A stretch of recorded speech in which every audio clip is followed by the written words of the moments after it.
Microdose, yeah. Microdose, microdose, microdose, dose. Microdose, microdose, dose. Microdose, microdose, dose.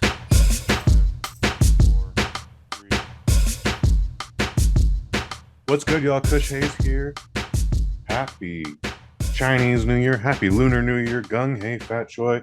It is the Microdose, number 185. I can't believe we've actually done that many episodes, even with the breaks we've been liberally taking this last year plus. But we just had a big game that really affected the home team, the San Francisco 49ers. And to talk about that with is Mr. Football Guy.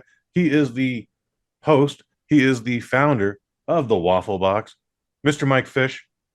What's good, yo? Good evening, good morning, good afternoon. I always say good evening because it's good evening where we're recording this, but people could be listening to this anytime. So I apologize if I offended anyone's listening habits. Always so polite. Always so polite, the British. Dude, so I know like 6 days have passed, but we had the biggest televised event in the last 25 years, even longer, happen, and it was Super Bowl number 58. The Kansas City Chiefs defend their Super Bowl trophy, the Lombardi trophy, against the challenging San Francisco 49ers, who had lost to them 4 years earlier and then ultimately would lose to them again tonight. However, so I was in a box truck driving to Phoenix during Super Bowl 54. The radio was on. I know what the ultimate outcome was, but I was focused on the road and not so much the game. Found this to be a great goddamn game, dude. Even with the loss, like, it came down to the wire. There's heavy defense in the first quarter, like the first scoreless Super Bowl in the first quarter ever, is what I believe the stat was. Was it ever? For the first quarter? I believe so. If it wasn't ever, it was for a very, very long time. But yeah, it was for a scoreless first quarter, it was a very entertaining first quarter. And it was, time flies when you're having fun. It was kind of, oh, damn, first quarter's over already. Yeah, right? You could tell very early on it was going to be a battle of attrition between two very good sides, because I can't remember the exact rankings, but it was one of the best offenses in the NFL versus one of the best defenses in the NFL. So, wow, it's not shocking that it was a very tight game. Yeah, and then just for the record, like, I don't follow the game. Like, I would have been watching the Super Bowl regardless of who was in it because I just didn't have any other plans. I almost always enjoy the Super Bowl. I understand football, again, being in your mid-40s, you grow up with the guys. The guys tell you about the game, whether you want to hear about it or not. So you still do understand a lot of the rules. I would at least say I'm a casual fan by like 40%. If I think that's a fair assessment. Good number. So, I might ask you some basic random ass questions about this game, but starting with the coin toss. Kansas City won the toss and then chose to defend. And I was like, oh, that's a big flex there. What did you think about that? Well, that does tend to be, I don't know if we can have this breakdown of the stats, but it does seem to be the logical way to go, because obviously what you want to, in a perfect situation, you have the final possession of the half, and then you knowing that after the half, you're going to get possession again. Okay. So you almost get like two back-to-back goes at scoring. Okay. So, I don't know if it's percentage-wise, but most commonly, I would say the team that wins the toss tends to kick rather than receive. I think that. So I was listening to the Adam Carolla show today, and he mentioned that only the last couple of Super Bowls has that been a thing. The winner of the coin toss has just decided to defend and kick off as opposed to receive. So I've always thought, hey, you win the coin toss, get the ball, stupid, and then score as soon as you can. But again, they're playing a different game, and that's why they're the professionals and not me. Are you talking about the football players on the pitch being the professionals, or Adam Carolla? The football players. Okay, damn. Yeah, I agree. However, Adam Carolla has probably watched every single Super Bowl, whereas, I've missed one or two since birth, but whatever. Anything else stand out for you? Like, from the coin toss? Just from the game, man. Like, what knee-jerk Well, reaction? the What'd you funny love? thing is, it's the funniest thing because I was, just making sure I had all of the stats because I knew we was talking about the game. I just wanted to have it up. But I tell you what, I mean, this is not going to be no surprise to anyone listening, but if you didn't watch the game and you Googled it, you would have no idea of the outcome because it's all the Google results are literally, again, not surprisingly, like Travis Kelce and Taylor Swift had winning some Super Bowl after weird. The body language expert analyzed Taylor Swift and Travis Kelce's post Super Bowl. What Taylor Swift told Mercedes Harmon after it's just all Taylor Swift and Travis Kelce. Wow. Like literally no one gives a shit about the result. It's hilarious. That is actually pretty crazy. Yeah, so little sister Hayes texted me this morning, and she didn't watch the game. She's got no dog in the fight. She don't care. But she did mention that several people are upset that Travis Kelce's mom took an Alaska flight or a United or whatever, just a regular person flight back home after the game. And they're like, couldn't he actually have done something better? And I was like, it's the day after Super Bowl. Maybe not, actually. Little sister Hayes would go on to say, well, what about Taylor Swift's private jet? And I was like, well, that bitch is flying back to Australia. Yeah, she's going in a completely. I don't think that Travis Kelce's mum wants to go where Taylor. Oh, maybe she does. I don't know. Maybe free trip to Australia. Why not? But here's the correct right. Google Trends, right? Mm. So if you search Super Bowl and then click on the news icon, the first headline is Taylor Swift and Travis Kelce at Super Bowl, and it has a list of stories related to that. Second story is Taylor Swift had Kanye West removed from the Super Bowl. What? Which I'm just I must know about. Yeah. And then the third most important thing is Chiefs beat the 49ers in the Super Bowl. Like that is. So here we go. We're gonna click on this. I feel story. like we're gonna discover this is just some clickbait, and he actually didn't have a ticket and probably wasn't there in the first place. But because Kanye West just came out with some news about apparently he moved to Italy a couple months ago and then was only a few months away from bankruptcy. He apparently paid for a spot during the Super Bowl, but for whatever reason, the West Coast never got to watch it. However, the ad he did shoot while it was on a cell phone, just a basic cell phone video, it was directing people to go to a website of his and buy merchandise of his, and he made $19 million in sales. Boom, that's what's up. Yeah. But do you want to hear? Apparently, yes, so please. Former NFL wide receiver Brandon Marshall, I know that name. who played apparently in the league from 2006 to 2018, claimed on his Paper Route podcast that Kanye West pulled up to the Super Bowl. He buys a ticket right in front of Taylor Swift's booth so that anytime they were going to be showing Taylor, Kanye's face would be there. He had a mask on, typical Kanye. So Taylor Swift gets pissed off, his quote. She, boom, boom, makes a call or two. Kanye gets kicked out of the stadium. Interesting. I don't believe that. I feel like that everyone's making a big goddamn deal about Taylor Swift and her boyfriend holding hands on the field. So I feel like this would be bigger news if it absolutely happened. Even if it did, I'm sure, they can't. If you believe the first part of his story, that Kanye West buys the ticket, if he's not doing anything, they can't just kick him out. Maybe they moved him, but even then, I don't believe that. She might have a restraining order against him, to be honest. Well, after he jumped on stage and tried to snatch her award and give it to Beyonce. No, for other weird shit that's happened since then.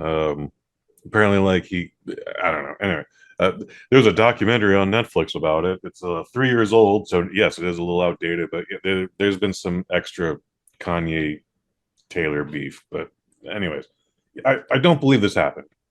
And like you said, even if he bought a ticket, if he's literally not doing anything, he's just sitting there, how are you going to kick him out? You can maybe tell him to remove the stupid mask.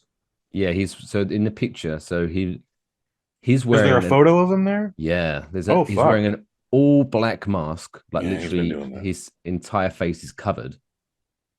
But right between his eye, where his eyes would be, there is a miniature white statue of Jesus on the cross. Fun. Stuck to his head. And then his girlfriend is wearing a skin tight latex piece. Well, he's married now. That's Oh, his, okay. that's his wife, new Eve. wife. His new wife. I apologize. Mhm. Bianca Sensori, I believe her name is. Yeah, I heard that name today. Yeah, no. So this is crazy to me because again, like, folks, we taped this on a Tuesday, um, and all I've been hearing about when it comes to Kanye West, nothing. Per the Breakfast Club, he was nowhere near Las Vegas this week. He was literally talking about like, yeah, I made some money, plugging my website. We were almost broke. Blah blah blah blah blah blah blah. Nothing about the game itself.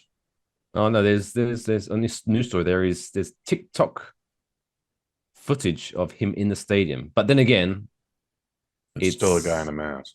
It's a guy in a mask, so for all you know, it might not be him. Could be any pudgy guy from Chicago. Maybe. That's right. I just called you out Chicago. Damn pudgy city. Mm. Like what's Chicago's like lame? Because what they it's they proudly call themselves the second city. Like, yeah, so they're proud to be like, yeah, we're the second best city compared to New York. No. They're the second city because the first city burnt down. No, it's the second city because New York's number one. That's it. Oh, okay, well, I'm rewriting history. I don't care. There you go. Okay, just like a British man. Exactly. Yeah. Can TMZ corroborate? Did I just use the word correctly? I don't Corroborate. know. Corroborate. Do they confirm that this was a thing? If TMZ said it, like, remember when TMZ used to be just a garbage ass trash website that did not promote the truth, and then Michael Jackson died, and then all of a sudden they're the go-to news. Yeah, I don't know. Yeah, TMZ is like, I still don't. It's bizarre how big they are. Because sometimes, like, whenever I'll be at a place during the day, like maybe a bar or something, they'll have like TMZ TV show on, and it's just nonsense, absolute nonsense. So, did you see this guy walked his dog? Can you believe that? Oh my god, he was walking. They show like several angles of this guy walking a dog. It's like, oh my god, what the? This is. I keep thinking what TMZ does should be illegal. However, it's been thrown in my face more than a dozen times that what they're doing is very legal. And because these people are celebrities, they're public figures, and if they're out in the street, the cameras can roll. But going by that logic, I don't know why none of these celebrities have like pooled their money together. Someone pass the diamond-studded hat and create their own TV show where we have reporters following the TMZ reporters because they're on that stupid TV show. That would be funny. It would at least work for 6 episodes, and then it would just get old because you'd just be seeing it like, I'm just eating some In-N-Out, bro. Trying to follow Taylor Swift and Travis Kelce. This week on Annoying TMZ. I mean, I'd watch it. I would check it out. I mean, I thought about it, so yeah, I would check it out. All right. So, any confirmation from the 13-mile zone? That's what TMZ stands for, by the way. No, the only imagery I'm seeing here is from routers. I've always called them rooters. Yeah. And again, it's definitely his wife, but then again, like I say, it could be anyone in that mask. So people are. Why the fuck am I listening to people? But people are saying like he's got that woman like on a tight leash, like to the point where it's just like people are questioning like, does she have any free will? And it's like, I'm pretty sure she's got some free will, but like rumors are rumors, and people say stupid shit just because it's probably funny. But if she is there, that's probably dude in the mask then. All right. Yeah, like Kanye West did post a video. I'm going now deeper into the rabbit hole. Deep in the rabbit hole. Whether it might be on Instagram, he posted like a selfie video of the man in the mask. So maybe it was him. And he's at the Super Bowl. He is at the Super Bowl. That is okay. Yeah, I'm done challenging it, man. I'm gonna go like, wow. So Taylor Swift got Kanye removed. Crazy. That's how powerful that woman is. She got an ordinary celebrity thrown out of a game, or at least moved somewhere else. I mean, is he at this point? He's a bit of a leper within the celebrity colony at the moment. Yeah, I hear what you're saying, but he's still Kanye. People are going like, I don't know. If we move him, maybe, guys on the Microdose might be talking about it. Maybe Taylor Swift was like, I don't want to be in the same shot with Kanye West. I want Jewish people to think that I'm with him. Ah. I gotta think there's some sort of restraining order involved. Then that's the only way I could see them actually doing that. Like again, if the dude is just sitting there, regardless of how annoying he is or what the public has thought about him for the last 6 months, I don't know how you could just move him or remove him. Why And can't also, you just sit there rolled up to the normally? arena and bought a ticket. Fuck. Yeah, I don't know. It's very odd. But I mean, I wouldn't be shocked if there were still tickets available because if we're talking about sweet tickets, they weren't cheap. Yeah, so I heard the average ticket was going for about $9,000, and that's upper tier to the 200s, 300s. Okay, so Mike Fish, I pose this question to you: You've got seats in sections 204, row M, seats 1 and 2. You and Mrs. Fish are going. You spent 20 grand, including ticket fees. Kanye West rolls up, offers you $1 million. I think that's probably a no-brainer. So let's bring that number down. You spent 20 grand on it.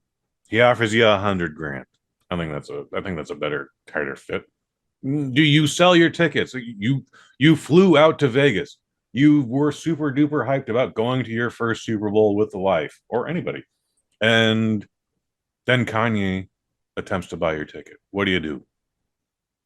Is it this exact game? Yes.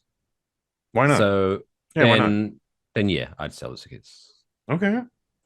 Like if the New York Giants were playing in the Super Bowl, then that would be a very tough. I kind of want to be here. And then you're just like, all right, baby, look, we're gonna go to Fuddruckers and we're gonna have a blast. But yeah, for whatever reason, we got tickets to the Super Bowl and we was just going as neutrals to watch the Chiefs versus the 49ers. Then all right. The New York Giants 5 times. Same money, question. Like, New York Giants versus whoever. The Green Bay Packers. Although I think they're in the same league. Yeah, I don't think the Packers could play that. New York Giants and whoever. And that's technically that's cash. That's tax free, baby. He offers you $100,000 in cash. It's not a check. He doesn't give you a gift card to Target. It's in a briefcase. It's in a nice metal briefcase, which is probably also worth $5,000. Do I trust myself with $100,000 in cash in Vegas? This is a great question. Because you're not going to get on a plane with that much money. Or technically you could, but and you don't. I mean, there's nothing because you're not going internationally, so you don't have to declare anything. You can fix the kitchen. I'm thinking too much about this. I think I'm thinking too much. No. You can surprise your wife with a brand new kitchen or whatever she's been harping on you to surprise her because she was probably there when Kanye West. Yeah. But then you go like, baby, we're getting a new bathroom or whatever it is. We're getting a new garage. We're getting a house. In New Jersey, houses are still pretty cheap. Actually, yeah. Now saying that, if me and the wife are standing there about to go into the Super Bowl, Kanye West comes up and offers us $100,000 for our $20,000 tickets, I don't think even I have a choice in that situation. That choice is deferred, and she's probably going, "Bitch, take the money, otherwise I'm divorcing you." So yeah, I guess that's the answer. Yes is the answer. There you go. I'll just go watch it in a bar or in a casino. We're going to the Dave and Buster's. Come on, Woo! Mrs. Fish. Whoa. I'm going to go see Cirque du Soleil. You absolutely could. You could actually buy the best tickets in Cirque du Soleil and not even like scratch a dent in that $100,000. Although I probably get those tickets for free even now. I've been to a Cirque du Soleil in Vegas. How was that? Yeah, it was the Michael Jackson one, which is very good. Well, they have like 7 or 8 different shows now. Like, it's hard to keep up. Like Cirque du Soleil is the brand. I didn't realize. Apparently, was it Blue Man Group is technically a Cirque du Soleil. I did not know that. I'm sure I saw that somewhere. Wait, who? I have no reason to challenge it. Yeah, I know the Blue Man Group. I even know there was a Blue Man Group college. Where like, would you like to be a Blue Man? Arrested Development. I blew myself. Am I mistaken that for Arrested Development? Maybe, that would make way more fucking sense. But I swear to God, there was a Blue Man Group college. You know, like 200 people, whatever. You know, Someone needs to go out to Ridgefield, New Jersey. Someone needs to go to Ukraine. Like, we need people to be the blue man everywhere. Yeah, I can't find anything about Blue Man Group College, but yeah, Cirque du Soleil purchased Blue Man Group in July of 2017. Good for them. And I've just found out Cirque du Soleil's a Canadian company. Those damn fake Frenchies. Well, yeah, that actually makes sense. I don't know why I never thought that they might just be French, but yeah, no, that makes sense. They're a Canadian company. But yeah, I'm enjoying this Super Bowl conversation that we're having. Hey man, this is just a conversation. We spiral It's a out. So yeah, we can always go back to Super Bowl 58. Oh yeah, while I'm thinking about it, just because the only reason I was talking about it because it popped into my head about the bizarre new overtime rule, because obviously this game went to overtime. It did go to overtime. Very exciting. Oh, which I guess it wouldn't be too bad for you West Coasters. Oh, but at this point, I was very drunk. And when Same. it went into overtime, I was like, God damn it, don't go into overtime. And it went into overtime, and then it dragged and dragged, and I think it almost went into second overtime. The threat of a second overtime was there, which is nonsense. So the original overtime rule, break it down, in the playoffs was that if the first team that has possession scores a touchdown, then the game's over. They win. Mm-hmm. But that's kind of a shitty rule. Like, why can't we do it? Why can't we go back? So if they score a field goal or don't score, then the other team gets a go. And if they score a field goal and the other team scored a field goal, then it's next score wins. But if they score a touchdown, it's over. Blah blah blah blah. But yeah, that rule changed because it didn't seem very fair. Because in theory, it could go down to overtime in the biggest game of the year, and one team wouldn't even get a chance to score. So I understand that. So they changed it to no matter what happens in the first possession, the second team has to have a possession. But it does kind of make it just drags it out, because what could have happened? So the 49ers took the lead in overtime with a field goal. It's pretty awesome. To make it 22-19. And like I said, Kansas City indigenous Americans, they took forever, and they could have potentially still had possession of the ball, but the time would have run out, and then we went into second overtime. But even with one team in the lead, which is nonsense. So I think there needs to be some kind of middle ground here, where I understand the two possessions, each team has a possession, but it needs to be limited to the 15 minutes of the overtime. I mean, these rules are always written with the best of intentions, and then it's only when you see the execution that then they go like, well, maybe we need to change that again. So yeah, hopefully this rule gets changed again. Kansas City indigenous peoples, hilarious. Indigenous Americans. Thank you. Excuse me. And to be fair, I think that'd be a really good name. They should change the name to that. No. We won't be doing that. We won't be doing that. However, so I've only, again, I don't watch a lot of football, but I get to hear about it every goddamn weekend and every Monday. So-and-so team went the distance, and so-so team got blown out, and et cetera, et cetera, et cetera. Only one time in my 45 years of life that I've known football to exist, I've only seen one game, and it was a regular season game, go through as many overtimes as it could, end in sudden death, and then still end up a tie. Only one time, and that was like less than a decade ago. I'm talking like maybe 9 years ago. I forget who it was against, but it was the 49ers, and it's like the only tie I know about, period. Have you had this experience or not? Because again, I don't follow the other 31 teams.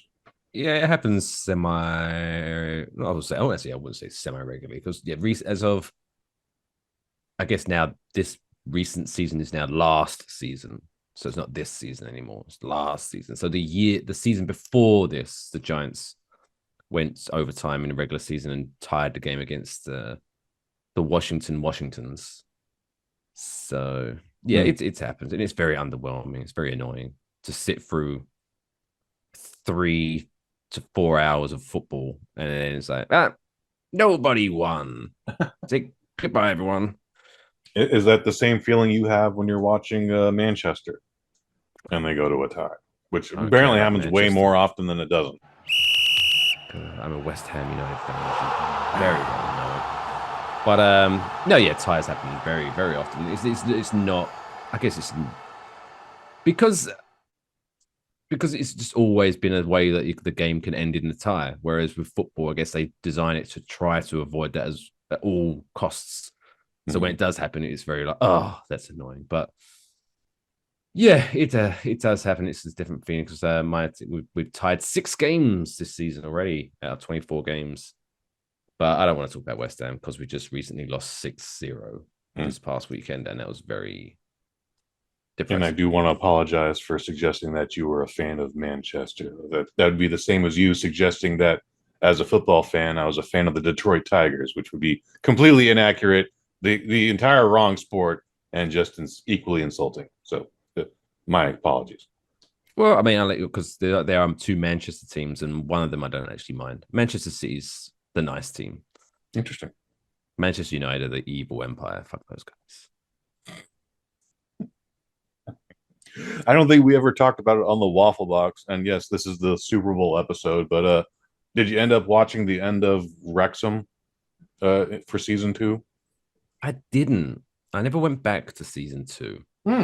Maybe it's something I should binge watch. It's like 18 episodes, man. Yeah. Oh, Jesus. It's a full season, and there's a lot of stuff about the actual team, but then they pivot and they're like, oh yeah, did you know we have a women's league? Let's talk about the women's league. Oh, the Wrexham Women's League is now the most successful league in like all of soccer, football, whatever. And then they get a little into the history of the actual city of Wrexham, which I was like, this is actually fascinating, but I want to know more about the team. But I appreciate why you did this. It takes some liberties this year, but then it was already public. It was posted. I'm sure I saw Rob McElhenney and Deadpool both post on Instagram like, oh yeah, our team won. 2nd year in, and our team won. So yeah, that was going to be the spoiler, not a spoiler. That was going to be the result. But the road that they took to get there, fascinating. Also, do you want to hear a fun fact about Wrexham? Yes, I do. So the men's Wrexham team, they play in the English football leagues. Okay. And the Wrexham women's team play in the Welsh. Does the English not have a women's league? They do. Oh, okay. It just worked out that way. Fascinating. But Get yeah, in Wrexham where you fit in, though. Wrexham is Welsh. They Yes, are yes. in Wales, so it's I don't know. I can't because there's a couple. I think there's 2 Welsh teams that play in England for some reason. It's Wrexham and Cardiff. Okay. But, yeah, I remember that name. I mean, where we fit into that, West Ham United. I think we're like one of the worst teams in, but we're in the Women's Super League. No. But we're Super League sounds fun. I know, Women's Super League, the WSL. But we are 9th out of 12. Mm-hmm. As a global football fan, how long do you see these 2 holding on to this team? They've turned it around. They brought home a trophy. You think they keep it generously another 20 years? Do you think they sell it to another owner in 5? It's still a business to them, as much despite how much they think they love it. Yeah, I think that all depends on how long they can milk it. But I do think they have genuine, honest intentions. Yes, I agree. I'm not saying that, but like I said, I think it would all depend on the success of either the TV show or the team itself. The TV show is very successful. It has actually won a few Emmys now. Yeah, so if that continues on, I think obviously they'll keep hold of it, and whilst that TV show is being produced, which I think is it not part of Maximum Effort part production of this? So I think Ryan Reynolds is technically part of the production of this show. Yes, and so is McElhenney. As long as they get a station to air it, they'll keep it going. But I mean, it's got its home on Hulu, which is now Disney Plus. So it means even more people are watching. And he is very tied in with Disney right now. So want to keep him happy. But yeah, let's just say worst case scenario, for whatever reason that show gets cancelled. I think it depends on where Wrexham is in the hierarchy of English football. Depending, because obviously if they're They got riding promoted. high, they're in League That's a Two term at I the know now. moment. If I remember correctly, they're in League Two, EFL League Two. And where are they? They're fourth right now, so they could get promoted to EFL League One. But yeah, if they keep up and up and up trajectory and start getting into like the EFL Championship realm, I think it'd be a while before they get into the Premier League, because that's where you need big bucks. But yeah, if they can still turn a profit, I mean, they're smart businessmen. I think if they can keep, I think Wrexham is making the money, which I don't know if it is right now, but the further they go up. So yeah, again, based on the documentary, and they spin the narrative however they want. Merch sales went up. All the jerseys sold out. Yeah, so like they turned things around where they were making money where they weren't. And then again, there's still the TV show. And then yes, they actually finally got promoted, so there's now more money. They've got a coffee sponsor that they didn't have before. I think TikTok still. TikTok is, I think, still their sponsor, which is very surprising. But again, that ties. So obviously, if because obviously League Two, for those that don't know, is the fourth tier of English football.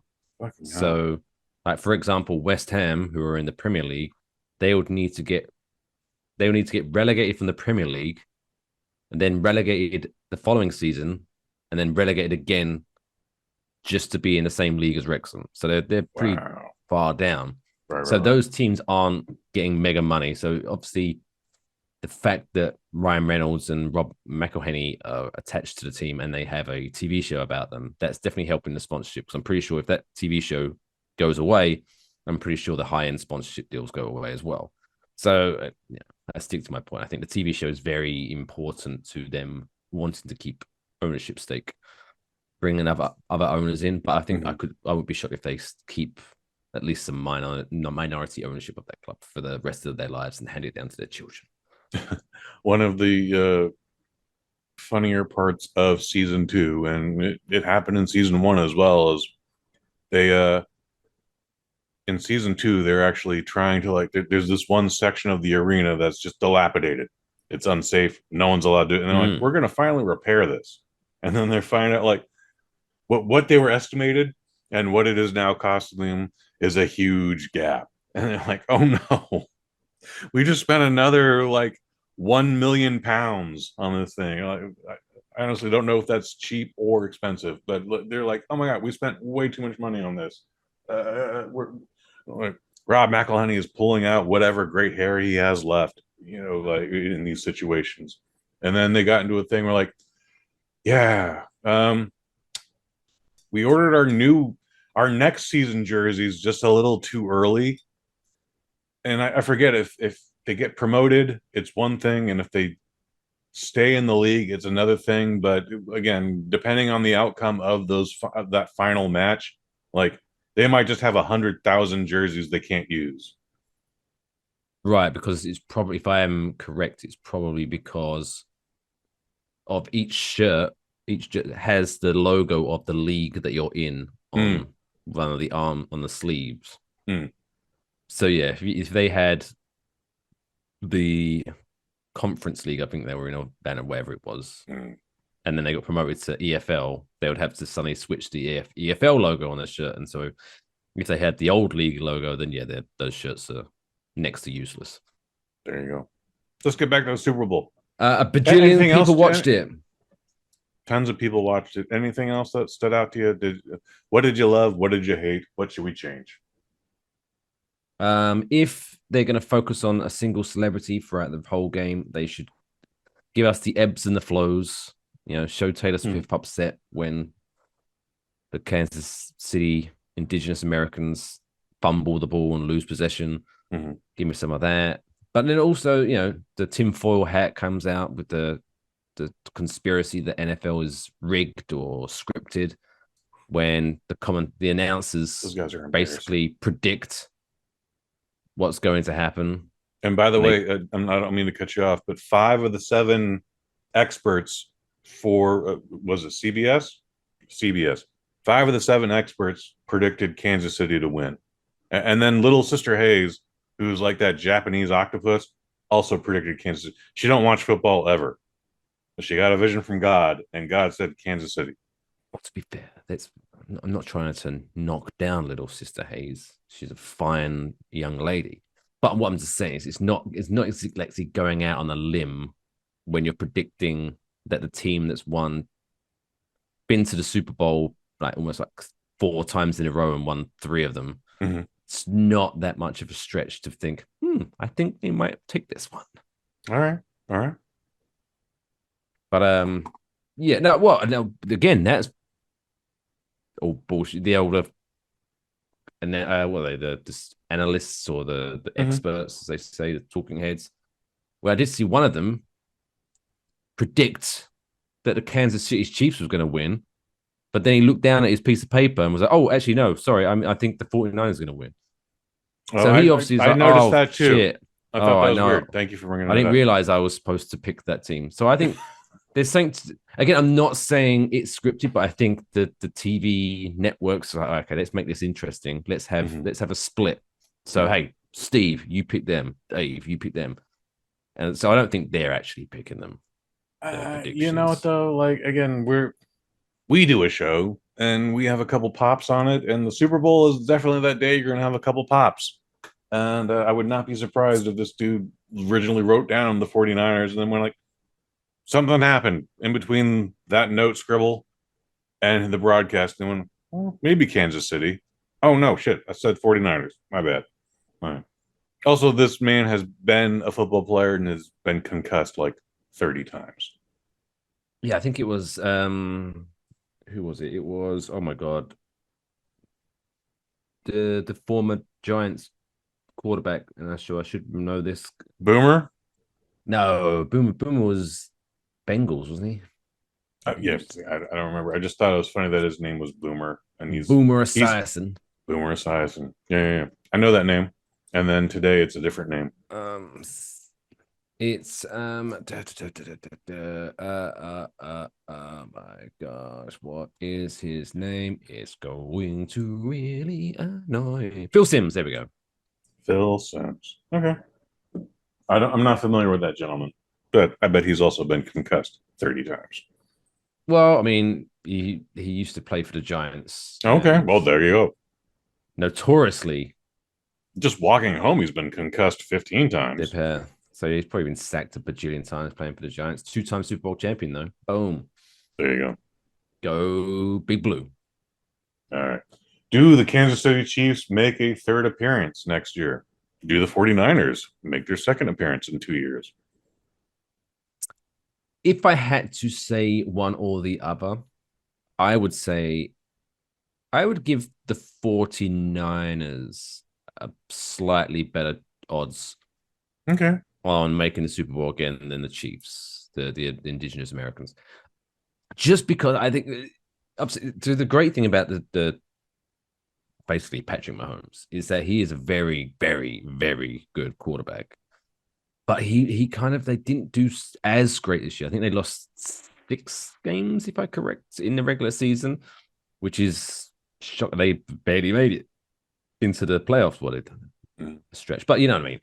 So I wouldn't be shocked if, as time goes on, because this is the problem when teams in any sport, once you start being good and very good consistently, it's a lot easier for other teams to start realizing, oh, okay, this is what they do. This is what I do. Start working them out and starting to play against them, if that makes sense.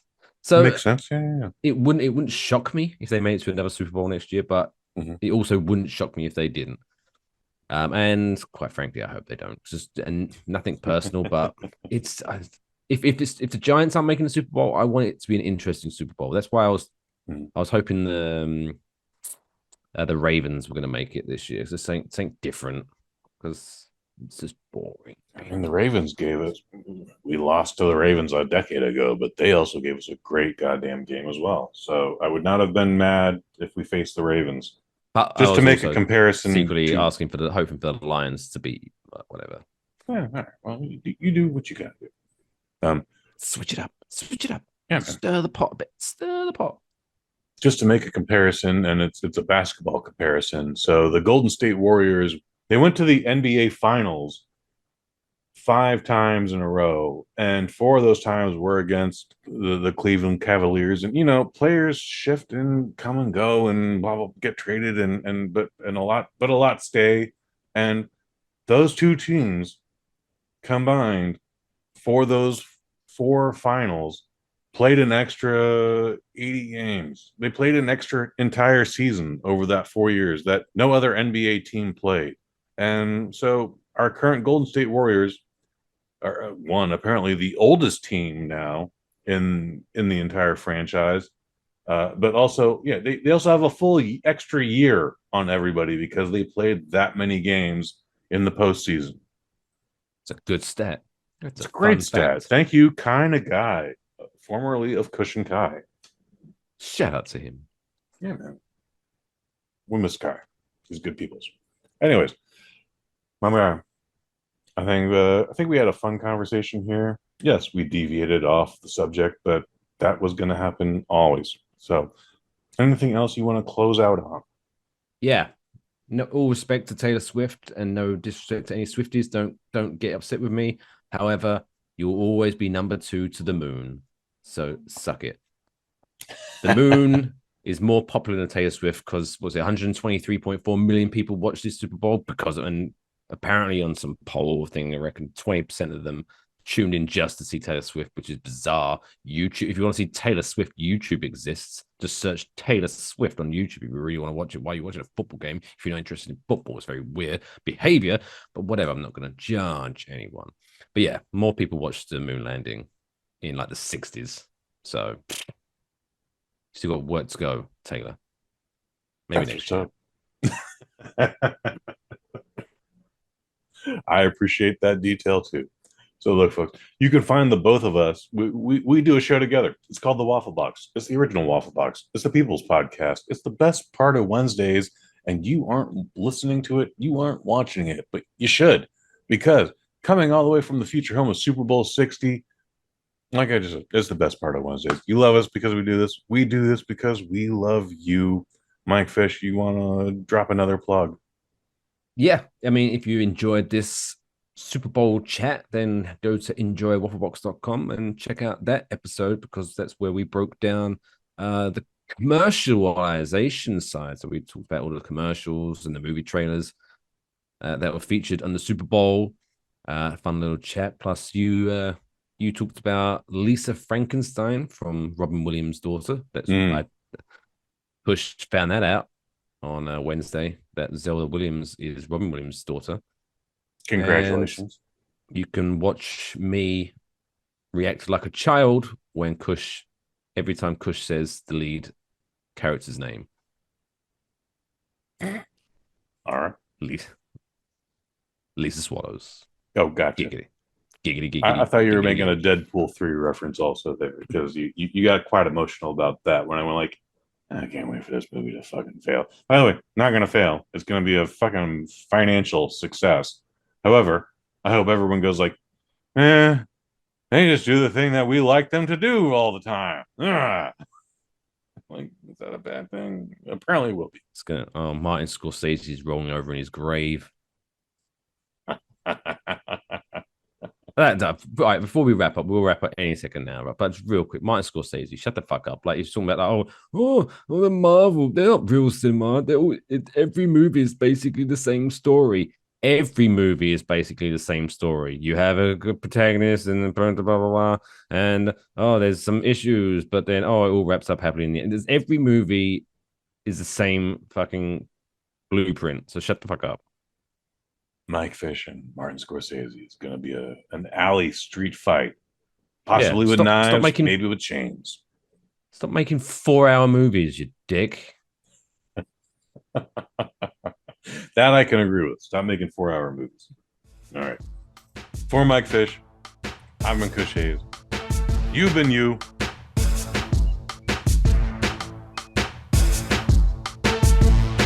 Microdose, microdose, microdose, microdose, microdose, microdose. Microdose, microdose, yeah, microdose.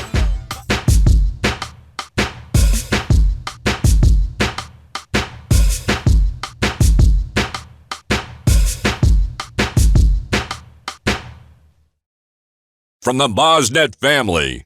No, all respect to Taylor Swift, you'll always be number 2 to the moon. So suck it.